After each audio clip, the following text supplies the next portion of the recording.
Hey guys, and welcome to my YouTube channel. If you are new here, hello, hi, and welcome. My name is TitaniumBuilt, aka Tanya. And for my returning Titans, welcome on back, you guys, for yet another upload. You truly mean the world to me. Today's case, we are going to be talking about Debbie Collier, but before we do, I just want to say a couple things to you guys. If you haven't yet subscribed to my channel, please watch the case coverage. And if you do appreciate the case coverage and you want to see my channel grow, please do click the subscribe button, the bell icon to be alerted to all new content.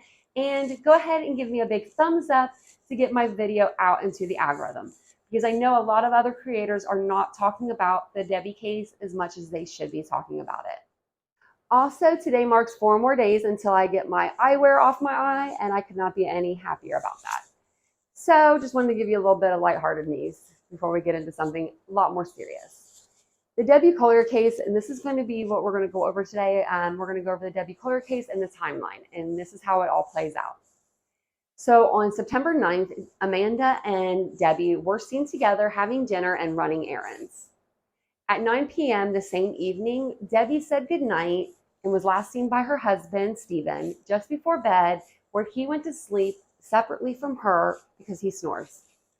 If you guys think that is so weird that they don't sleep together, I know a ton of people that never slept together growing up, like their parents, they never did. My parents did, but I do know a lot of people that they don't sleep together because snoring is a factor. On September 10th, Stephen leaves for work. Debbie's car is seen in the driveway that morning when he leaves. Stephen does appear on video at work. So he is on video for the remainder of his shift the whole time he is at work. At 2:17 p.m., Debbie is seen on CCTV driving past Tallulah Falls School, and she is seen driving northbound, just north of where the crime scene would be. At 2:54 p.m., Debbie arrives at that Family Dollar, that infamous Family Dollar, and where we see her on that footage at Family Dollar. At 3:09, Debbie is seen on CCTV at the Dollar Tree, or Family Dollar, there in Clayton, Georgia, and that's about 90 minutes from her home in Athens. On September 10th, Stephen leaves for work. Debbie's car is seen in the driveway that morning when he leaves. Stephen does appear on video at work, so he is on video for the remainder of his shift the whole time he is at work. At 2:17 p.m., Debbie is seen on CCTV driving past Tallulah Falls School, and she is seen driving northbound, just north of where the crime scene would be. At 2:54 p.m., Debbie arrives at that Family Dollar, that infamous Family Dollar, and where we see her on that footage at Family Dollar. She was seen at the Family Dollar wearing a Georgia Bulldogs jersey, and she was purchasing several items that would later be found near her remains. Literally a shopping list for her passing. These items included a blue tarp, a red tote bag, paper towels, a torch lighter, and a poncho. At 3:17 p.m., this is where Debbie sends her daughter $2,385 through Venmo. And that's a Venmo, if you don't know what that is, it's like PayPal, it's a payment app. And she has a note attached to the payment saying, "They're not going to let me go. Love you. There is a key to the house under the blue flower pot, by the door." Okay. Also note that the Venmo transfer was from an account named after Stephen Collier, the husband.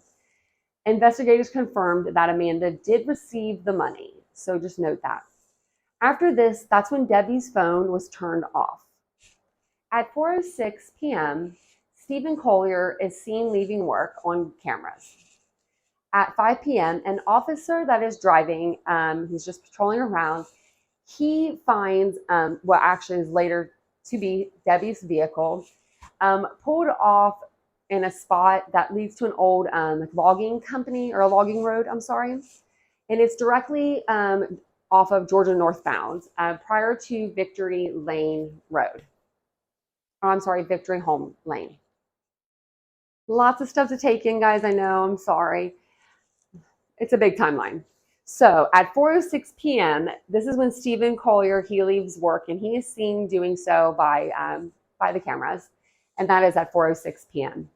At 5 p.m., an officer from Tallua Falls, he sees what we later find out is Debbie Collier's vehicle parked at a pull-off spot near an old logging road, and it is directly northbound prior to Victory Home Lane. A lot of stuff. 6:01 p.m., Debbie is reported missing by Amanda, her daughter, and Stephen, her husband. So that would be at 6:01. She was reported missing.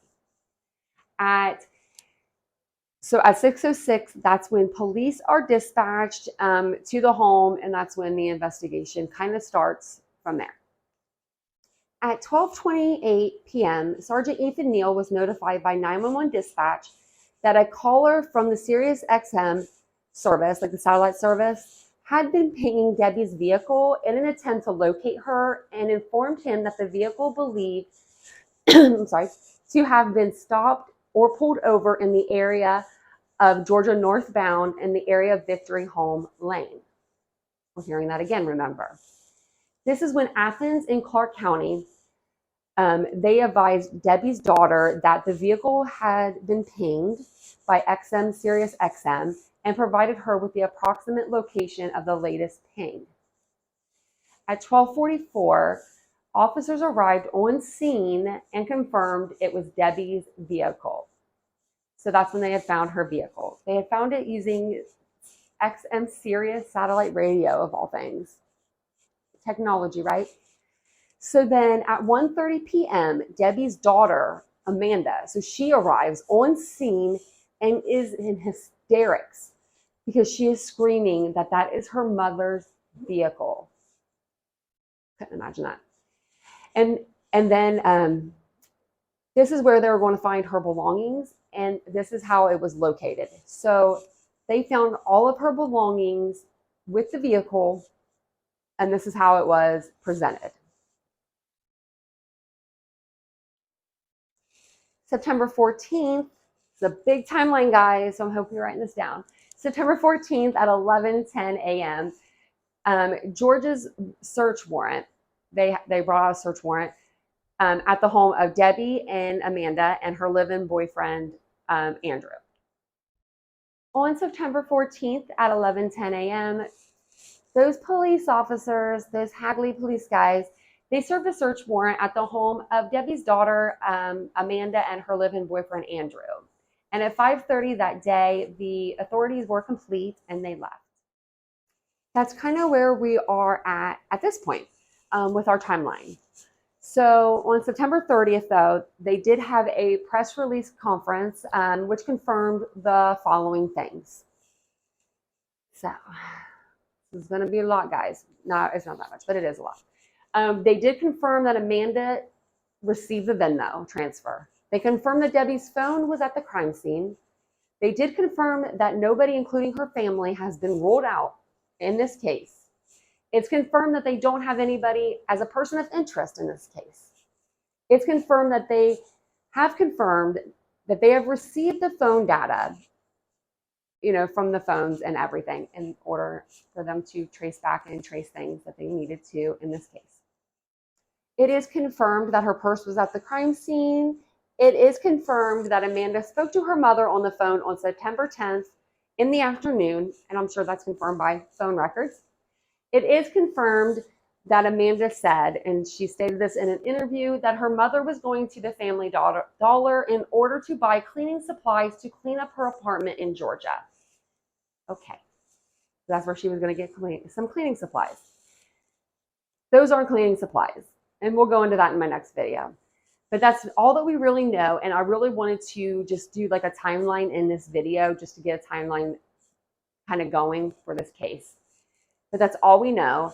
But the police came out with a statement yesterday, and I'm recording this, October 26th.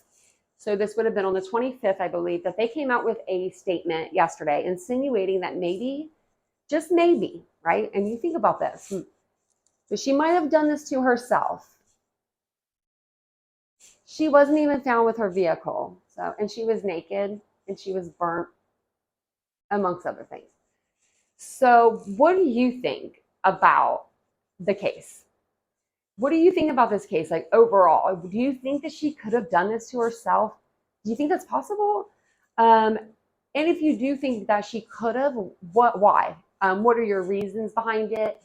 What have you done to sleuth? I love to know how other people find out like their information and stuff. And if you're like, girl, stay out of my business, then just let me know and I'll stay out of that business too. But I just want to know what you guys think about this case. Let me know in the comments below. Also, if you've stayed to the end and you haven't yet subscribed, please hit that subscribe button below. Hit the bell icon to be alerted to all my new content. Hit the join membership. We have so much fun over there. I am posting all kinds of content just for members only. And it starts at $2.99 and works its way up from there. And I will see you guys in my next video. And hopefully in my next video, I will finally be done with this eye patch. I'll see you guys next time. Much love to you all and have a good day. Bye guys.